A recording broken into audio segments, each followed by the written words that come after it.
Are you responsible for marketing in your organization? If so, you probably know the importance of getting the most out of your budget in order to prove the value of your marketing through actual return on investment. Hammer Time is here to help make that happen for you.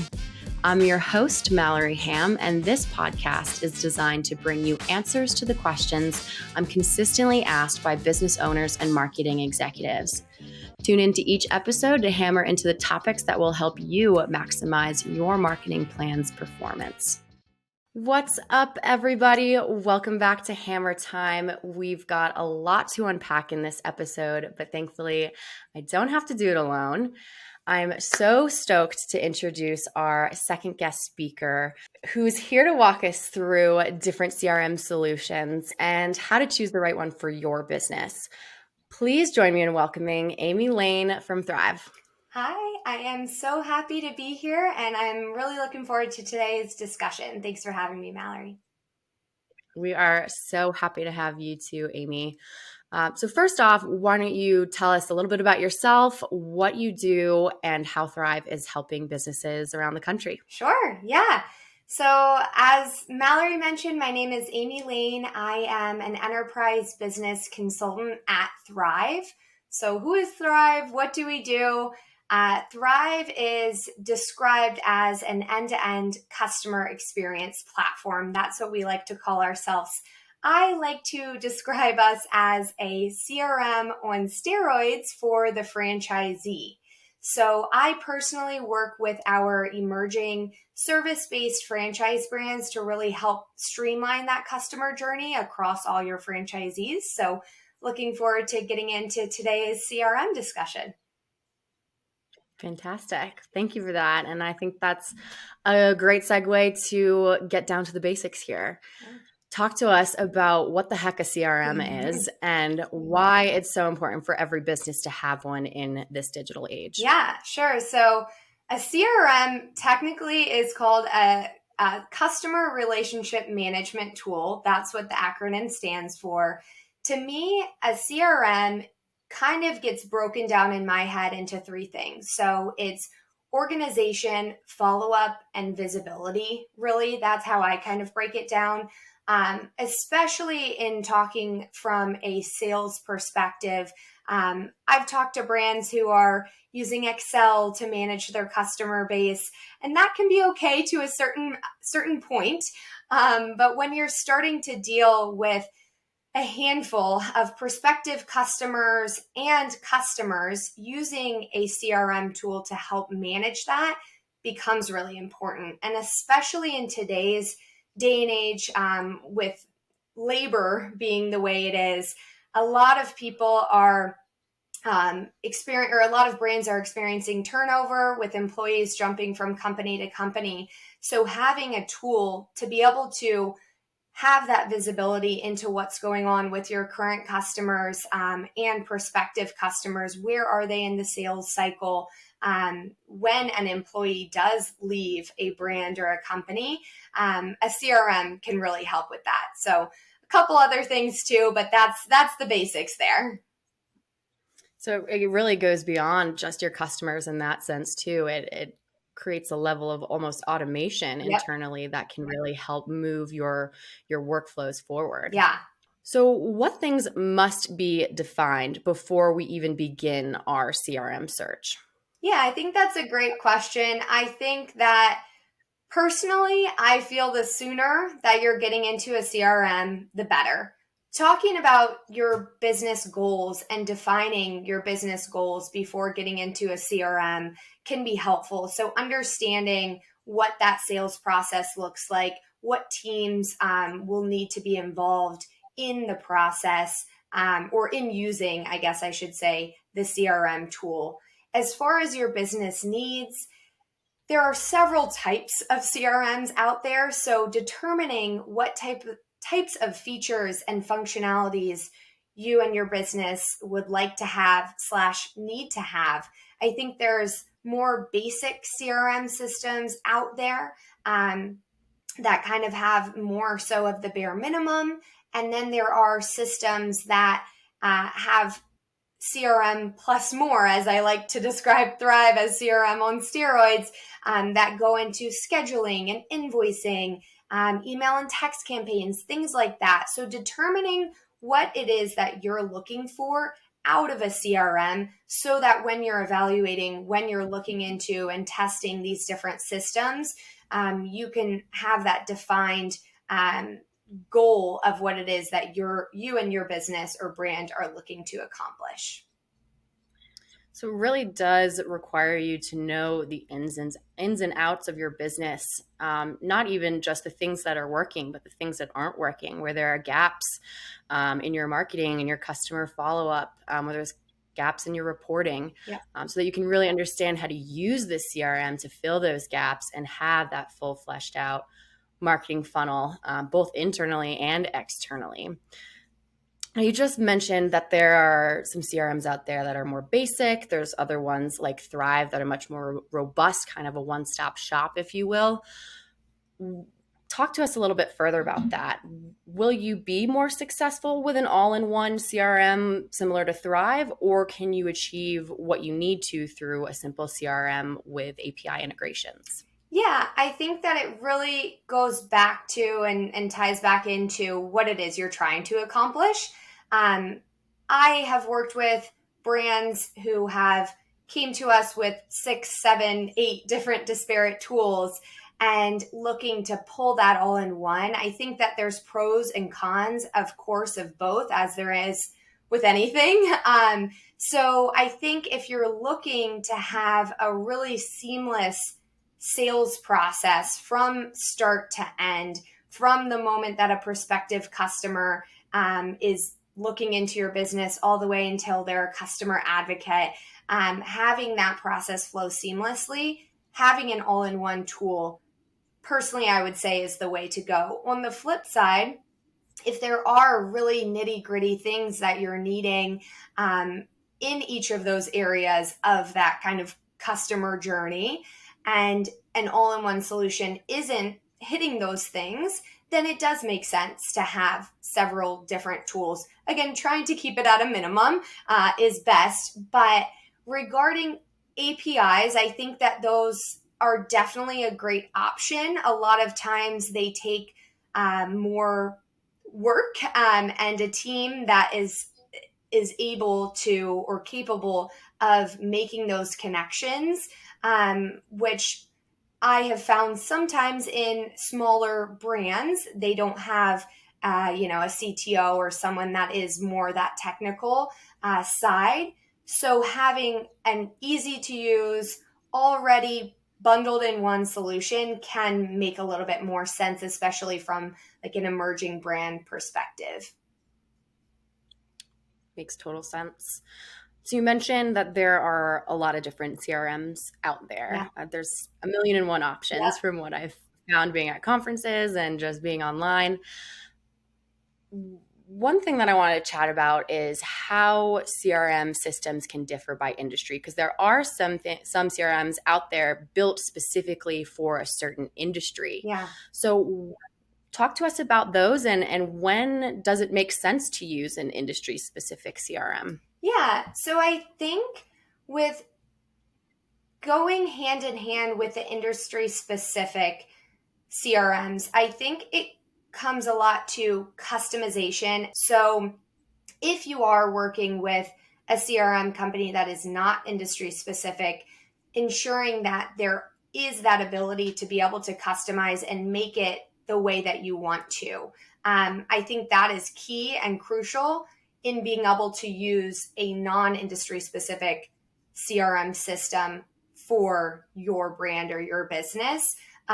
Otherwise, I would say the difference is that in industry specific CRMs, they probably have more of those bells and whistles that are outside of just your basic CRM that may go into things like scheduling or estimates and things that are relevant towards that business type. They may even dive deeper into more specific things in maybe in the real estate industry, in the pet industry that would not cross over. That can be very helpful there.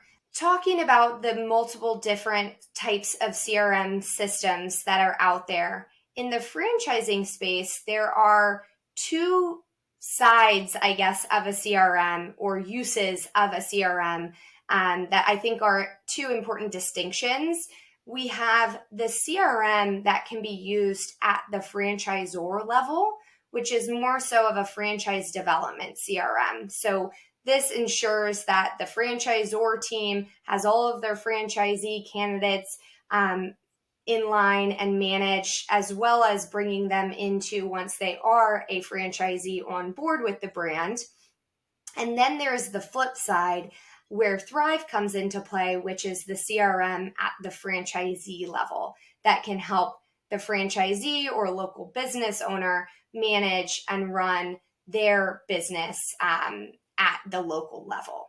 Well, another example that's kind of popping up in my head here, because LSM does a lot of work in this space, is the healthcare industry, especially when you're storing patient data and things like that. There's a lot of HIPAA requirements and compliance issues that you need to kind of coincide with. I know you mentioned real estate construction. I've heard even has a very specific in terms of scheduling and whatnot. So definitely an important thing to consider if an industry specific CRM makes sense for your business. So kind of spinning off of that, we understand what a CRM is, why it's important, and what some of the different options are out there. Give us some advice on different things to consider in your evaluation process when listeners are researching different and testing out different CRM softwares. Yeah, so I think first and foremost, it's understanding, are the features and the functionalities of this platform in line with your needs and with your goals and what you're trying to achieve? I think that's number one. Number two is, and I think that it can get overlooked when you're really focused on those features and is this the right fit for us, is the onboarding and the support and the implementation. I think that is so crucial. I think especially in working with an emerging brand who is wearing, 6 or 7 different hats, that you need that hand-holding support of the team of the software experts to be able to train you and your team and be able to answer those questions quickly and easily when a question does come up. So I think definitely asking those questions up front, looking into those things, uncovering what does this look like for your brand, and even to having conversations with some of the brands of the CRM platform that you're looking into, seeing what their experience has been thus far. I think in general, no software company is perfect. So there's always going to be, take that with a grain of salt. But I think hearing from other like-minded individuals who are using the system can be a great way to vet something out. And on the front end as well, in determining what system do I even look into, because as you said earlier, Mallory, there are so many out there. Really leveraging your resources, whether that is other franchisors that you're friends with or suppliers that you work with. I oftentimes am getting referrals from other suppliers who are hearing certain things and thinking, this might be the perfect solution for you guys. And I never would have ran into that business if it hadn't been for this whole network in franchising that we have. So I think leveraging your connections and getting advice from the trusted people in your network can really help narrow that search down. And I think to add on to that, do free trials. Do as many free trials as you can handle. You're not going to understand how the software really works until you get in there and test it out yourself. So we know what things to look out for. We know who to ask and what to ask.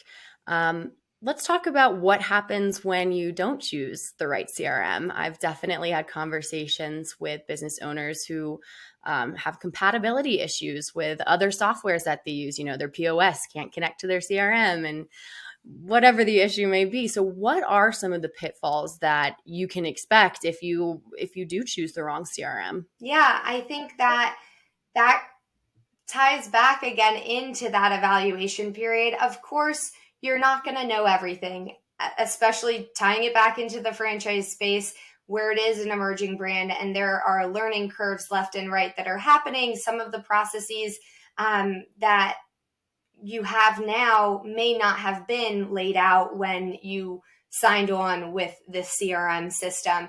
But with that being said, as much as you can, try to uncover those things, understand what that looks like with that specific business, because every software company is different. So what does it look like if 5 months down the road this isn't a fit for us, a year down the road? Because I think it varies, but also ensuring that you, as the person that is signing off for this software, has fully vetted it out. And that, I think, goes back, Mallory, to what you were just saying of those test account, those trial accounts. Not being afraid to ask as many questions as you can during that initial evaluation process, because that is ultimately what your software advisor, consultant, demo specialist is there to do, is answer those questions and make sure you are comfortable. Something that we do with our brands, since our platform is used at the franchisee level, is really enable the franchisees to test it out as well. So not just the decision maker in the opportunity, but also the people that are using it. So as many people as you can get in there testing, I think helps with the success down the road. But I guess if all else fails and and you are in a situation where you're kind of in a pickle, hopefully working with that company and having a good relationship with them could help. But it may have to be a situation where you could connect out, potentially using those APIs and leverage two systems. That wouldn't be ideal. But I would definitely say vet it out on the front end, know what you're getting into in terms of the agreement terms, and make sure it's the best fit. I think a big takeaway I have from what you just said is having multiple people do free trials. There's not going to be a software sales rep out there that is going to say, no, only one person gets to test this out. Your whole team can get in there. They're usually very willing to even tack on an extra week of your free trial, because sometimes 2 weeks is just simply not enough. So really try and get that full feel, that full experience, not just from one person, but team wide. Because at the end of the day, if this isn't the right software for your company, you're going to have low adoption rates. People are not going to use it. I think it's awesome that you let franchisees test it out. They're obviously the ones who are in there and using it day to day. So they should be the ones deciding if it's the right tool for them or not. But if you find, 6, 9, 12 months down the line, it's not the right fit for you, don't be afraid to pivot. I think software, there's always new software coming out. There's always other options out there. As work into your contract some type of out clause, whatever it may be, so that you have that option to pivot away if it doesn't work out. Because you shouldn't be stuck or siloed into something that is just hurting your business at the end of the day, when it should be growing your business. Exactly. Awesome. Well, this has been super enlightening, Amy. Is there any last note that you want to put out there about Thryv, about CRMs, to kind of close the loop here on the conversation? So I guess as my closing note, I just want to say thank you, Mallory, for having me on today. Thanks for everyone who's listening, and go get yourself a CRM. Please, you all need it. Well, thanks again, Amy. We loved having you, and I hope everyone got to take a little something away from this podcast. I know I did. Awesome. Thanks. Thank you all for joining me on today's episode of Hammer Time. We've got many, many more important marketing questions to hammer into together. So if you like what you're hearing so far, please be sure to subscribe and leave us a review on iTunes, Spotify, or YouTube. Catch you guys next time.